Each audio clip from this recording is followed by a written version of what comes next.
What's up guys, and welcome back to another Star Wars story video. And in today's video, we are going to be going back to a Star Wars from a certain point of view novelist of A New Hope. The last video I did covering this got an incredible amount of support. So real quick, I just want to say thank you guys so much for supporting this brand new series I've started. The last video I did of this was super fun, and I hope today's video will be just as fun. If you guys haven't seen the last video on this series, then go check it out because I assure you, you're going to want to see that video before this one. So moving on with today's video is something I find very interesting for the mysterious Force Ghosts and what they go through while becoming a Force Ghost. So in the book, we are going to be covering a proportion of the story called Time and Death, where we see Obi-Wan's thoughts as he's facing Vader. Now the way this is set up is a little different. When the story starts, Obi-Wan Kenobi is already dead, and it's like he's watching him fight Vader for a second time, which I actually truly love because it's a different type of reading and a different type of look through Obi-Wan Kenobi's eyes. It also does explain why the story is told like this at the end of the book. Now just like my last video, I'm not really great at voice impressions, so I'm probably just going to add an echo just like last video and then we'll talk about it afterwards. But without wasting any more time, let's get on with today's video. Our scene starts off at the deadliest battle station in the galaxy, and then we're shot right into the mix of Darth Vader and Obi-Wan Kenobi, where we go into Obi-Wan's final thoughts before he dies. Isn't this crazy? This is actually happening. Obi-Wan closes his eyes, hearing the weep of Vader's lightsaber, and what? What happens next? After this, Obi-Wan Kenobi is flung back into the past, where we see a familiar line that is recognizable. If you strike me down, I shall become more powerful than you can possibly imagine. Did I say those words? Did I believe them? Not anymore. Eyes scream saber in pain. And then we're flung more back into the past, where we see Obi-Wan Kenobi moments before he meets his Padawan after decades. Vader is waiting for me, standing in silence. But does he know what I've done? All my efforts have been for naught? He appears so calm, so controlled, but I feel his rage. Fury threatens to overwhelm him, but he keeps it in check. I cannot help but be impressed. The Emperor has taught my former Padawan well. I can only imagine the poison that has spilled from Palpatine's lips since Mustafa. Finally, Vader steps forward to meet me. I've been waiting for you, Obi-Wan. We meet again at last. The circle is now complete.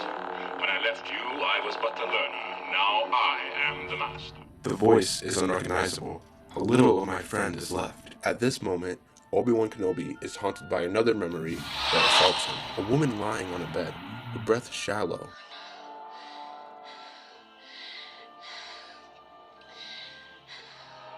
There's good in him.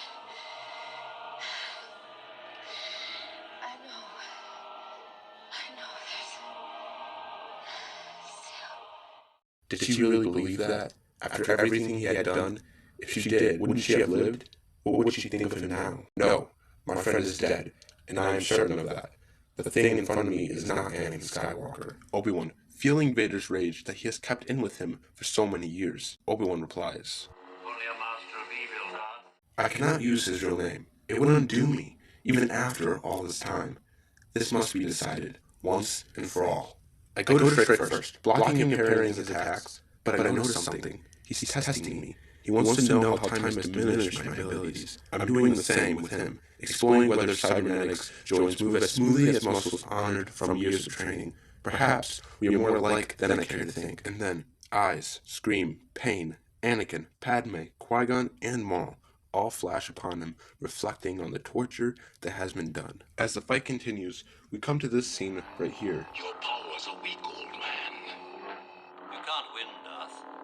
If you strike me down, I shall become more powerful than you can possibly imagine. He barely reacts to that tribe, knowing all too well that I am aiming to provoke him, to turn his anger against him. And as Obi-Wan is flung back into the future and past, Obi-Wan's thoughts have become more clogged. The present and the past clashing together.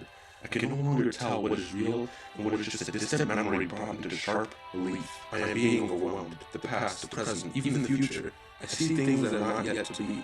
Leia slumped beside a console, her heart breaking. An evil triumph, and then rising again. It is too much to bear. A future I never want to see. My resources are depleted. My body screaming with pain as I can feel Vader's rage and arrogance towards me that he has kept me with him for so long. I have no hope of winning this fight. As it is almost near the end, Vader can sense it too. As the fight continues, Obi-Wan is forced back from Lord Vader's powerful strikes. Obi-Wan dodging, moving, and swifting and defending all of his attacks. But how much can the old man handle? And as we all know, Obi-Wan's body isn't as strong and powerful as it once was. But then, and only then, at this moment, Obi-Wan can sense Luke's presence. He is near. I can feel him.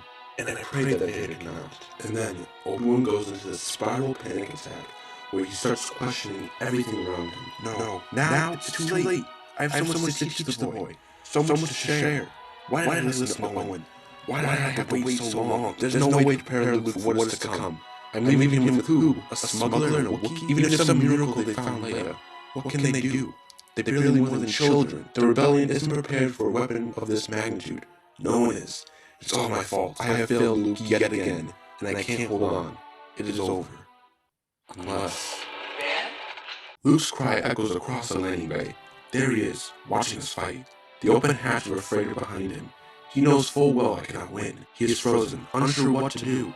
But that won't last long. Soon, the spell will be broken, and he will come running. And as once, many years ago, I have looked at a defiant, frightened boy whose master had failed him.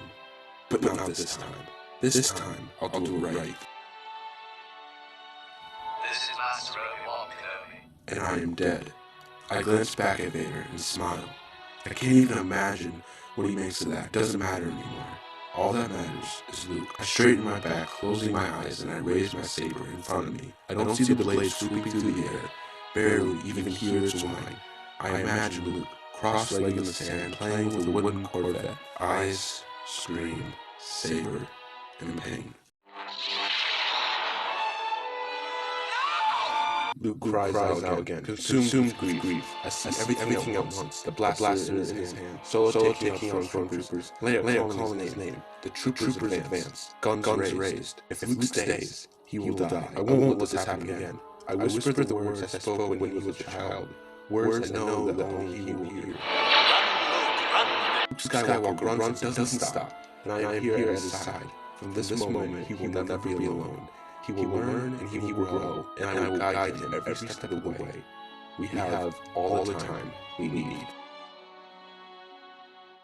Okay, so I hope you guys did enjoy this Star Wars story from the Certain Point of View novel. This was by far one of my most favorite Star Wars stories in this book, and that is due to because it covers all my favorite Star Wars characters and does a full story on them, from Obi-Wan to Anakin to Qui-Gon and Luke. This video was just something I truly enjoyed making. Now, as I was making this video, I cut out certain things in certain proportions just to keep the topic of the video at hand. I would love to go back into another video and cover the things that I did not cover in this story that it has nothing to do with Obi-Wan's thoughts while he's fighting Vader, but as other things he goes through while becoming a Force Ghost. And if you guys want to see that video, hit the like button down below so I know you guys want to see it. But guys, that is going to be today's Star Wars story video. I hope you enjoyed it. Let me know what other stories and videos you'd like me to cover. I will technically do anything. And as always, remember...